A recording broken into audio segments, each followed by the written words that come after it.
ಎಲ್ಲರಿಗೂ ನಮಸ್ಕಾರಗಳು. ನಾನು ಸಾವಿತ್ರಿ ಅಂತ. ಸಂಶೋಧನಾ ವಿದ್ಯಾರ್ಥಿಗಳಿಗೆ ಬಹಳಷ್ಟು ಅತ್ಯಂತ ಮಹತ್ವವಾದಂಥದ್ದು ಸಾರಲೇಖ. ನಾನು ಕೂಡ ಸಂಶೋಧನೆಯಲ್ಲಿ ಮುಂದುವರಿಲಿಕ್ಕೆ ಹೋದಾಗ ಸಾರಲೇಖ ಬರೆದು ಕಳಿಸಿ ಅಂತಂದು ನಿಮ್ಮ ವಿಷಯಕ್ಕೆ ಆಯ್ಕೆ ಮಾಡಿಕೊಂಡಂಥ ವಿಷಯದ ಮೇಲೆ ಒಂದು 20 ಪೇಜಿಂದ ಅಷ್ಟು ಸಾರಲೇಖ ಬರೆಯಿರಿ ಅಂತ. ನನಗೆ ತಕ್ಷಣವಾಗಿ ಸಾರಲೇಖವನ್ನು ಹೇಗೆ ಬರಿಬೇಕು ಅನ್ನೋದು ನನಗೆ ಗೊತ್ತಾಗಲೇ ಇಲ್ಲ. ಹೇಗೆ ಬರೀಲಿಯಪ್ಪ ಸಾರಲೇಖ ಅಂತ. ಆವಾಗ ಕೋರ್ಸ್ ವರ್ಕಕ್ಕೆ ನಾವುಗಳು 4 ಕೋರ್ಸ್ ವರ್ಕ್ಗಳನ್ನು ಮುಗಿಸಿಕೊಂಡಾಗ ಹೋದಾಗ ಸಾರಲೇಖ ಬರೆಯೋದ ಒಂದು ಹಂತಗಳನ್ನು ನಮಗೆ ಅಲ್ಲಿ ತಿಳಿಸಿಕೊಟ್ರು. ಅದೇ ರೀತಿಯಾಗಿ ಗೊಂದಲಕ್ಕೆ ಈಡಾದಂತಹ ನಮಗೆ ಆ ಸಾರಲೇಖವನ್ನು ಆ ಹಂತಗಳನ್ನು ತಿಳಿಸಿದ ಆದ ಮೇಲೆ ನಾನು ಕೂಡ ನನ್ನಂತಹ ಸಂಶೋಧನಾ ವಿದ್ಯಾರ್ಥಿಗಳಿಗೆ ಅನೇಕ ರೀತಿಯಾದಂಥ ಗೊಂದಲಗಳು ಉಂಟಾಗಬಾರ್ದು ಅನ್ನುವ ಒಂದು ಕಾರಣಕ್ಕಾಗಿ ಈ ಒಂದು ವಿಷಯವನ್ನು ನಿಮ್ಮ ಮುಂದೆ ತಿಳಿಯಲಿಕ್ಕೆ ಇಚ್ಛೆ ನನಗಾಗಿದೆ. ಅದಕ್ಕಾಗಿ ಮೊದಲನೇದಾಗಿ ಸಾರಲೇಖ ಏನಪ್ಪ ಅಂತಂದರೆ, ಒಂದು ಮನೆಯ ನೀಲನಕ್ಷೆ ಇದ್ದ ಹಾಗೆ ನೀಲನಕ್ಷೆಗೆ ಒಂದು ಚೌಕಟ್ಟು ಇರ್ತಾ ಇದೆ. ಆ ನೀಲನಕ್ಷೆಗೆ ಅನುಗುಣವಾಗಿ ನಾವು ಮನೆಯನ್ನು ತಯಾರಿಸಬೇಕಾಗ್ತಾ ಇದೆ. ಅಂತಹ ಒಂದು ನೀಲನಕ್ಷೆ ಇದ್ದಂತೆ ನಮ್ಮ ಸಂಶೋಧನೆಗೆ ಈ ಸಾರಲೇಖ ಅನ್ನೋದು ಒಂದು ನೀಲನಕ್ಷೆ ಇದ್ದಂತೆ ಅಂತ. ಈ ನೀಲನಕ್ಷೆಗೆ ಒಂದು ತಳಪಾಯ ಯಾವುದಪ್ಪ ಅಂದರೆ ಈ ಸಾರಲೇಖ. ಈ ಸಾರಲೇಖಕ್ಕೆ 20 ಅಂಕಗಳು ಇರ್ತಾ ಇದ್ದಾವೆ. ಆಯಾ ವಿಶ್ವವಿದ್ಯಾನಿಲಯದವರು ತಮ್ಮದೇ ಆದಂಥ ಒಂದು ನಿಯಮಾವಳಿಗಳನ್ನು ಪಾಲಿಸಿಕೊಂಡು ಅನೇಕ ಸಂಶೋಧನಾ ವಿದ್ಯಾರ್ಥಿಗಳಿಗೆ ಸಾರಲೇಖದ ಮೇಲೆ ಬಾಹ್ಯವಾದಂಥ ಅಂಕಗಳನ್ನು ನಿರೂಪಿಸಿದ್ದಿರ್ತಾರೆ. ಅದಕ್ಕಾಗಿ ಯಾವುದೇ ಒಂದು ವಿದ್ಯಾರ್ಥಿ, ಸಂಶೋಧನಾ ವಿದ್ಯಾರ್ಥಿ ತನ್ನ ಸಂಶೋಧನೆಯನ್ನು ಮುಂದುವರಿಸಲಿಕ್ಕಾಗಿ ತಾನು ಆಯ್ಕೆ ಮಾಡಿಕೊಂಡಂಥ ವಿಷಯದ ಮೇಲೆ ಈ ಒಂದು 20 ಪೇಜಿದಷ್ಟು ಸಾರಲೇಖವನ್ನು ಕಡ್ಡಾಯವಾಗಿ ಬರೆದು ಕೊಡಲೇಬೇಕಾಗಿರುವುದರಿಂದ ಸಂಶೋಧನಾ ವಿದ್ಯಾರ್ಥಿಗಳಿಗೆ ಈ ಸಾರಲೇಖ ಭಾಳಷ್ಟು ಮಹತ್ವವಾದಂಥದ್ದು. ಅದರಲ್ಲಿ ಮೊದಲನೇ ಹಂತನೇ ವಿಷಯದ ಆಯ್ಕೆ ಇರ್ತಾ ಇದೆ, ವಿಷಯದ ಶೀರ್ಷಿಕೆ ಇರ್ತಾ ಇದೆ. ನೋಡಿ, ಅನೇಕ ವಿದ್ಯಾರ್ಥಿಗಳು ಈ ವಿಷಯದ ಶೀರ್ಷಿಕೆಯಲ್ಲಿನೇ ಎಡುತ್ತಾ ಇದ್ದಾರೆ. ನಾನು ಕೂಡ ಬಹಳಷ್ಟು ಎಡುವಿಬಿಟ್ಟಿದ್ದೆ. ಎಡುವುದು ಅಂತಂದರೆ ಗೊಂದಲ, ಯಾವುದು ತಗೊಳ್ಳಿ ಯಾವುದು ಬಿಡಲಿ ಅಂಥೇಳಿ ಅಲ್ಲಿರುವಂತಹ ಪ್ರಾಧ್ಯಾಪಕರಿಗೆ ಹೋಗಿ ತುಂಬ ಒಂದಷ್ಟು ಮನಸ್ಸಿಗೆ ಭಾಳಷ್ಟು ಯಾವುದು ತಗೊಳ್ಳಪ್ಪ, ಏನು ಮಾಡಲಿ ಅಂತಂದು ಭಾಳಷ್ಟು ಗೊಂದಲದಲ್ಲಿ ಇದ್ದೆ. ಆ 4 ಕೋರ್ಸ್ ವರ್ಕ್ಗಳನ್ನು ಮುಗಿಸಿ ಬಂದ ಮೇಲೆ ನಿರಾಳವಾಗಿ ನಮಗೆ ಬೇಕಾದಂತಹ ಸಂಶೋಧನೆಯಲ್ಲಿ ತೊಡಗಿಸ್ಲಿಕ್ಕೆ ನಮ್ಮನ್ನು ತಯಾರಿ ಮಾಡಿದಂತಹ ಕೋರ್ಸ್ ವರ್ಕ್ಗಳು ಈ ರೀತಿಯಾಗಿ ನಾನು ನಿಮಗೆ ಆ ಒಂದು ಹಂತವನ್ನು ತಲುಪಿ ಬಂದ ಕಾರಣಕ್ಕಾಗಿ ನಿಮಗೆ ಸಾರಲೇಖದ ಒಂದು ಹಂತವನ್ನು ನಾನು ನಿಮಗೆ ಹೇಳ್ತಾ ಇದ್ದೇನೆ.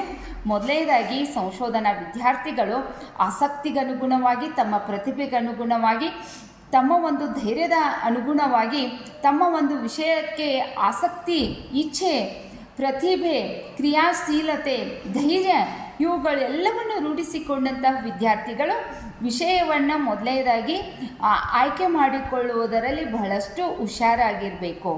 ಅದಕ್ಕೆ ಪೂರಕವಾದಂಥ ಆಕಾರಗಳು ಸಿಗ್ತಾವೋ ಇಲ್ಲವೋ ಅನ್ನೋದನ್ನು ಮೊದಲೇ ತಿಳ್ಕೊಳ್ಬೇಕು ಅನ್ನೋದನ್ನು ನಾನು ನಿಮಗೆ ಸೂಕ್ಷ್ಮವಾಗಿ ತಿಳಿಸ್ತಾ ಇದ್ದೇನೆ ಅಂತಂದು ಅಲ್ಲಿ ವಿಷಯದ ಶೀರ್ಷಿಕೆಯನ್ನು ನೀವು ತೆಗೆದುಕೊಳ್ಳಿ ಅಂತಂದು. ಇದಾದ ಮೇಲೆ ವಿಷಯದ ಶೀರ್ಷಿಕೆ ತೆಗೆದುಕೊಂಡು ಆದ ಮೇಲೆ ಆ ವಿಷಯಕ್ಕೆ ಸಂಬಂಧಪಟ್ಟಂತಹ ಪೀಠಿಕೆಯನ್ನು, ಪ್ರಸ್ತಾವನೆಯನ್ನು ನಾವು ಬರೀಲೇಬೇಕಾಗ್ತಾ ಇದೆ, ಅವಶ್ಯವಾಗಿ ಬರೀಲೇಬೇಕಾಗ್ತಾ ಇದೆ. ಅದರ ಪೂರ್ವ ಇತಿಹಾಸವನ್ನು ನಾವು ಅಲ್ಲಿ ತೆಗೆದುಕೊಂಡು ಬರಬೇಕಾಗ್ತಾ ಇದೆ. ಅಂದರೆ ಆ ಹಿಂದಿನಿಂದ ಬಂದಂತಹ ರೂಢಿ ಸಂಪ್ರದಾಯಗಳು ಅವು ಏನೇನದವು ವಿಷಯಕ್ಕೆ ಸಂಬಂಧಪಟ್ಟಂತಹದ ಅನುಗುಣವಾಗಿ ನಾವು ಅಲ್ಲಿ ಪ್ರಸ್ತಾವನೆಯನ್ನು, ನಾವಲ್ಲಿ ಪೀಠಿಕೆಯನ್ನು ಬರೀಲೇಬೇಕಾಗ್ತಾ ಇದೆ. ಅಧ್ಯಯನದ ವಿಷಯಕ್ಕೆ ಸಾಮಾನ್ಯವಾದಂಥ ಹಿನ್ನೆಲೆಯನ್ನು ನಾವು ಈ ಒಂದು ಶೀರ್ಷಿಕೆಯಲ್ಲಿ, ಈ ಒಂದು ಪ್ರಸ್ತಾವನೆಯಲ್ಲಿ ನಾವು ಕೊಡಲೇಬೇಕಾಗಿರುತ್ತದೆ.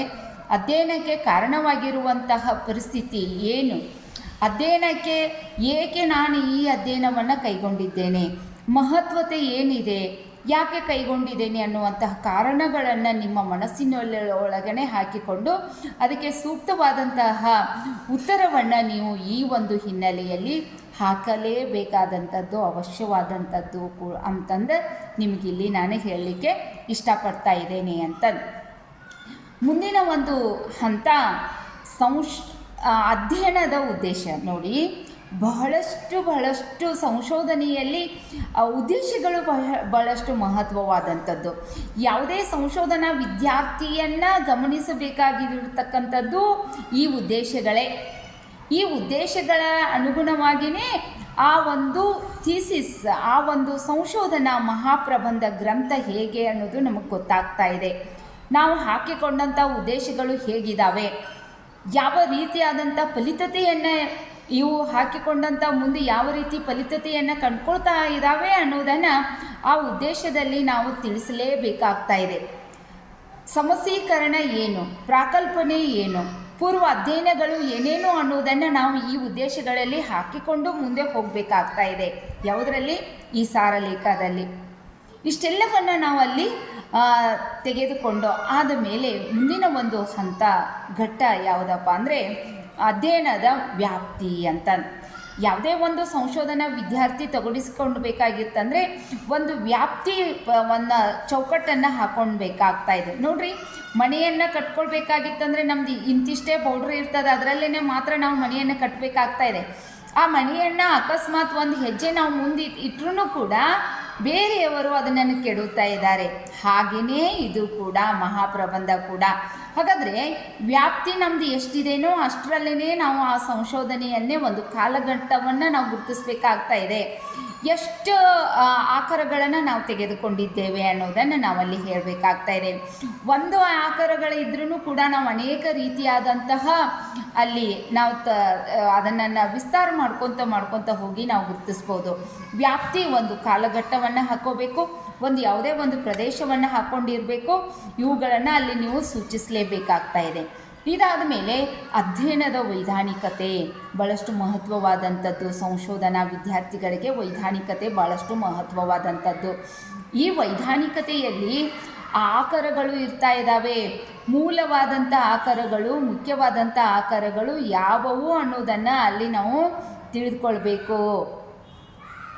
ಈ ಆಕಾರಗಳಕ್ಕೆ ಅನುಗುಣವಾಗಿ ಅವುಗಳನ್ನು ವಿಸ್ತಾರ ಮಾಡ್ಕೊತ ಹೋಗಬೇಕಾಗ್ತಾ ಇದೆ. ಹಾಗಾದರೆ ಯಾವ ಒಂದು ವಿಧಾನವನ್ನು ನಾನು ಇಲ್ಲಿ ಅಳವಡಿಸಿಕೊಂಡಿದ್ದೇನೆ, ಯಾವ ಒಂದು ಸಂಶೋಧನೆಯನ್ನು ನಾನು ಇದರಲ್ಲಿ ಕಂಡುಕೊಳ್ಳಲಿಕ್ಕೆ ಬಯಸ್ತಾ ಇದ್ದೇನೆ, ಇಂಥ ಆಕಾರಗಳು ನಮಗೆ ಸಿಕ್ಕಿದೆ. ಇನ್ನು ಮುಂದುಗಡೆ ನಾವು ಯಾವ ರೀತಿಯಾಗಿ ಇದರಲ್ಲಿ ನನ್ನನ್ನು ನಾನು ತೊಡಗಿಸಿಕೊಂಡು ಅದು ವಿವರಣಾತ್ಮಕ ಆಗಿರ್ಬೋದು, ಐತಿಹಾಸಿಕ ಆಗಿರ್ಬೋದು, ಸಾಮಾಜಿಕ ಆಗಿರ್ಬೋದು, ಬಹುಶಿಸ್ತೀಯ ಅಧ್ಯಯನ ಆಗಿರಬಹುದು, ತೌಲನಿಕವಾಗಿ ಆಗಿರಬಹುದು.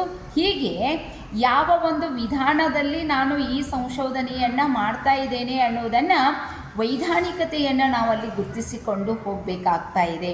ಅತ್ಯಂತ ಮಹತ್ವವಾದಂಥದ್ದು ಸಂಶೋಧನಾ ವಿದ್ಯಾರ್ಥಿಗಳಿಗೆ ಇದು ಆಗಿದೆ ಅಂತ. ಇದಾದ ಮೇಲೆ ಮುಂದಿನ ಒಂದು ಘಟ್ಟ ಬರ್ತಾ ಇದೆ, ಅಧ್ಯಯನದ ಸ್ವರೂಪ. ಭಾಳಷ್ಟು ಮಹತ್ವವಾದಂಥದ್ದು ಅಧ್ಯಯನದ ಸ್ವರೂಪ. ನಮ್ಮದು ಈ ಒಂದು ಮಹಾಪ್ರಬಂಧದ ಸ್ವರೂಪ ಏನಿದೆ, ಇದರ ಒಳಗಡೆ ಇರುವಂಥ ಕಂಟೆಂಟ್ ಏನಿದಾವೆ, ವಿಷಯಗಳು ಏನೇನಿದಾವೆ, ಅಧ್ಯಾಯಗಳಲ್ಲಿ 1ನೇ ಅಧ್ಯಾಯ, 2ನೇ ಅಧ್ಯಾಯ, 3ನೇ ಅಧ್ಯಾಯ, 4, 5, 6, 7 ಒಟ್ಟು 7 ಅಧ್ಯಾಯಗಳಲ್ಲಿ ನಾನು ಏನೇನನ್ನು ಗುರುತಿಸಲಿಕ್ಕೆ ನಾನು ಪ್ರಯತ್ನ ಪಟ್ಟಿದ್ದೇನೆ ಅನ್ನೋದನ್ನು ನೀವು ಈ ಒಂದು ಅಧ್ಯಯನಗಳನ್ನು ಈ ಸ್ವರೂಪದಲ್ಲಿ ಉಲ್ಲೇಖಿಸಬೇಕಾಗ್ತಾ ಇದೆ. ಅದರ ಸಂಕ್ಷಿಪ್ತವಾದಂಥ ವಿವರಣೆಯನ್ನು ಈ ಸಾರಲೇಖದಲ್ಲಿ ನೀವು ಕೊಡಲೇಬೇಕಾದಂಥದ್ದು. ಇದಾದ ಮೇಲೆ ಗ್ರಂಥಸೂಚಿ. ನೋಡ್ರಿ, ಈ ಗ್ರಂಥಸೂಚಿ ಅಥವಾ ನಾವು MLA ಇದ್ರೊಳಗದೇವೋ ಅಥವಾ APAದೊಳಲ್ಲಿದ್ದೇವೆ, ಗ್ರಂಥಸೂಚಿ ಆಕಾರಗಳನ್ನು ನಾವು ಪರಾಮರ್ಶನ ಗ್ರಂಥಗಳನ್ನು ಕೊನೆಗೆ ನಾವು ಅಲ್ಲಿ ಕೊಡಬೇಕಾಗ್ತಾ ಇದೆ. ಆಮೇಲೆ ಎಷ್ಟು ಸಾರಲೇಖ ಬರೆಯುವಂಥದ್ದು ಒಂದು ಚೌಕಟ್ಟು ಎಷ್ಟು ಇರ್ತಾ ಇದೆಯಪ್ಪ ಅಂದರೆ A4 ಸೈಜ್ದಲ್ಲಿ ಸುಮಾರು 20 ಪುಟಗಳಷ್ಟು ನಾವು ಅಲ್ಲಿ ಬರಿಬೇಕಾಗ್ತಾ ಇದೆ. ಹಾಗಾದರೆ ಈ ಫಾಂಟ್ ಸೈಜ್ ಎಷ್ಟು ಇರ್ತಾ ಇದೆಯಪ್ಪ ಅಂತಂದರೆ 12 ಫಾಂಟ್ ಸೈಜ್ ಇರ್ತಾ ಇದೆ. ಒಂದು ಪುಟ 20 ಪುಟ ಅಂತ ಹೇಳಿದೆ. ಒಂದು ಪುಟ ಅಂತಂದರೆ ಒಂದು ಪುಟಕ್ಕೆ 28 ಸಾಲುಗಳು ಇರಲೇಬೇಕಾಗ್ತಾ ಇದೆ. ಈ 28 ಸಾಲುಗಳನ್ನು ನಾವು ಕಂಪ್ಯೂಟರ್ದಲ್ಲಿ ಅಂದರೆ ಹಸ್ತಬರಹದಲ್ಲಿ ಬರೆಯದೆ ಕಂಪ್ಯೂಟರ್ದಲ್ಲಿ ಟೈಪ್ ಮಾಡಿದಂಥ 28 ಸಾಲುಗಳು ಅದರಲ್ಲಿ ನಾವು ಇರಬೇಕಾಗ್ತಾ ಇದೆ. ಮತ್ತು ಆ ಕಡೆ ಈ ಕಡೆ ಮಾರ್ಜಿನ್ ಇರಬೇಕಾಗ್ತಾ ಇದೆ. ಎಷ್ಟುಪ್ಪ ಅಂತಂದರೆ 1.5 ನಾರ್ಮಲ್ ಸೈಜ್ದಲ್ಲಿ ನಾವು ಅಲ್ಲಿ ಒಂದು ಮಾರ್ಜಿನನ್ನು ಬಿಟ್ಟು ಒಂದು ಶಿಸ್ತು ಶಿಸ್ತುಬದ್ಧವಾಗಿ ನಾವು ಆ ಸಾರಲೇಖವನ್ನು ನಾವಲ್ಲಿ ಬರಿಬೇಕಾಗ್ತಾ ಇದೆ. ಮತ್ತು ಆ ಸಾರಲೇಖ ಒಳಗಿನ ಕಂಟೆಂಟ್ ಇದೆಲ್ಲ ವಿಷಯ ಆದ ಮೇಲೆ ಮೇಲೆಗಡೆ ಒಂದು ಪೇಜ್ ಇರ್ತಾ ಇದೆ. ಆ ಪೇಜದಲ್ಲಿ ಸಂಶೋಧನಾ ವಿದ್ಯಾರ್ಥಿಯ ಹೆಸರು ಇರ್ತಾ ಇದೆ, ಮಾರ್ಗದರ್ಶಕರು ಯಾರು, ವಿಷಯ ಏನು, ಯಾವ ವಿಶ್ವವಿದ್ಯಾನಿಲಯ, ಯಾವ ಹಾಜರಾತಿ ಒಂದು ಇದಿರ್ತದೆ. ನಿಮ್ಗೆ ತಾತ್ಕಾಲಿಕ ಒಂದು ಹಾಜರಾತಿ ಕೊಟ್ಟಿದ್ರೆ ಅದರ ಹಾಜರಾತಿ ಬರೀರಿ, ವಿಷಯ ಬರೆಯಿರಿ, ಆಮೇಲೆ ವಿಶ್ವವಿದ್ಯಾನಿಲಯದ ಹೆಸರು ಬರೆಯಿರಿ, ನಿಮ್ಮ ಕಂಪಲ್ಸರಿಯಾಗಿ ನೀವು ಆಯ್ಕೆ ಮಾಡಿಕೊಂಡಂತಹ ವಿಷಯವನ್ನು ಬರೆದು ತಳಗ ಸಂಶೋಧನಾರ್ಥಿಯವಾಗಿ ಕಡ್ಡಾಯವಾಗಿ ಸಂಶೋಧನಾರ್ಥಿ ಆ ಸಾರಲೇಖದ ಮೇಲೆ ಸಹಿಯನ್ನು ಮಾಡಿರಲೇಬೇಕಾಗ್ತಾ ಇದೆ. ಇದೆಲ್ಲವನ್ನು ಗಮನಿಸಿ ಒಟ್ಟಿನಲ್ಲಿ ನೀವು ಸಾರಲೇಖವನ್ನು ಬರೆದ್ರೆ ಅದ್ಭುತವಾದಂಥ ಅಂಕಗಳನ್ನು ನೀವೆಲ್ಲರೂ ಪಡೆದುಕೊಳ್ಳಲಿಕ್ಕೆ ಸಾಧ್ಯ ಆಗ್ತಾ ಇದೆ ಅಂತ ನಾನು ಗಡಿಬಿಡಿಯಲ್ಲಿ ಹೇಗೇನೋ ನನಗೆ ತಿಳಿದ ಮಟ್ಟಿಗೆ ನಾನು ಸಾರಲೇಖವನ್ನು ಸಂಶೋಧನಾ ವಿದ್ಯಾರ್ಥಿನಿಯಾಗಿ ನಾನು ಬರೆದು ಕಳಿಸಿದ್ದೆ. ಆಮೇಲೆ ನನಗೆ ಗೊತ್ತಾಯಿತು, ಓಹೋ ಇದನ್ನು ಸಾರಲೇಖ ಬರೆಯುವಷ್ಟೂ ಕೂಡ ಸಮಯ ನಮಗೆ ಉದ್ಯೋಗಸ್ಥ ಮಹಿಳೆಯರಿಗೆ ಭಾಳಷ್ಟು ಕಠಿಣತೆ ಇರ್ತದೆ. ಅದಕ್ಕಾಗಿ ಈ ಒಂದು ಸಮಯ ಸಿಕ್ಕಾಗ ನನ್ನ ಈ ಮಾತುಗಳನ್ನು ಕೇಳ್ಕೊಂಡಂತಹ ನೀವು ಸಾರಲೇಖವನ್ನು ಬರೆದು ಸಿದ್ಧಪಡಿಸಿಕೊಂಡು ಒಂದು ಉತ್ತಮವಾದಂಥ ಪ್ರಬಂಧವನ್ನು ಮಂಡಿಸಿ ಅಂತಂದು ಹೇಳ್ತಾ ಇದ್ದೇನೆ. ಕೇಳಿದ್ದಕ್ಕೆ ಎಲ್ಲರಿಗೂ ಅನಂತವಾದಂತಹ ಭಕ್ತಿಯ ಶರಣಾರ್ಥಿಗಳನ್ನು ಸಲ್ಲಿಸ್ತಾ ಇದ್ದೇನೆ. ನಮಸ್ಕಾರಗಳು.